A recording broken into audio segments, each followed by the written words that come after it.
Introduction to Logic. Introduction. Our knowledge is interrelated by logic. It forms the fabric of the sciences by ensuring the consistency of the statements that compose them. Thus, logic is the study of the methods and principles used in distinguishing correct from incorrect reasoning through the evaluation of arguments. It is a normative or prescriptive discipline. By this, it is concerned with laying down the rules for correct reasoning. The purpose of logic, as the science that evaluates arguments, is thus to develop methods and techniques that allow us to distinguish good arguments from bad. Basic concepts. What is an argument? An argument is a group of statements, one or more of which the premises are claimed to provide support for, or reasons to believe one of the others the conclusion. Note that the statements that make up an argument are divided into one or more premises, and one and only one conclusion. Components of an argument. What are statement, premise, conclusion, inference, proposition, and truth value? A statement is a declarative sentence that is either true or false, or that have a truth value. Example, no wives ever cheat on their husbands. Truth values are the truth and falsity of a statement.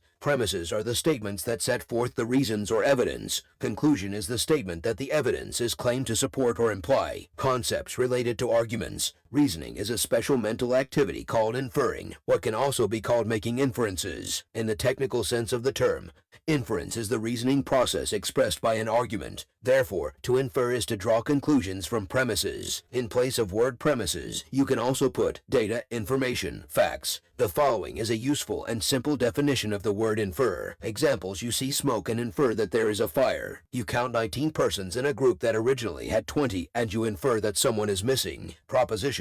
In the technical sense, proposition is the meaning or information content of a statement. Note that, for the purposes of this course, proposition and statement are used interchangeably. Non-statements. Unlike statements, many sentences cannot be said to be either true or false. For instance, questions, proposals, suggestions, commands, and exclamations usually cannot be said to be either true or false, and so are not usually classified as statements. Example, where is Khartoum? Question, let us go to a movie tonight. Proposal, I suggest you get contact lenses. Suggestion, turn off the TV right now. Command, fantastic! Exclamation, we produce an argument when we give a reason for thinking that a claim is true. For instance, let's say the issue is whether Sam should be excused for missing class. Sam says to his instructor, my grandmother died, and I had to miss class to attend the funeral. He has offered a reason for thinking he should be excused for missing class, so he has produced an argument. Whether his argument is any good is another matter. Thus, arguments attempts to persuade us, to influence our beliefs and actions, by giving us reasons to believe this or that, or to act in this way or that. In general, the purpose of logic is to be able to develop methods and techniques that allow us to distinguish good arguments from bad. What are good and bad arguments? Good arguments are those in which the premises really do support the conclusion. Bad arguments are those in which they do not, even though they are claimed to.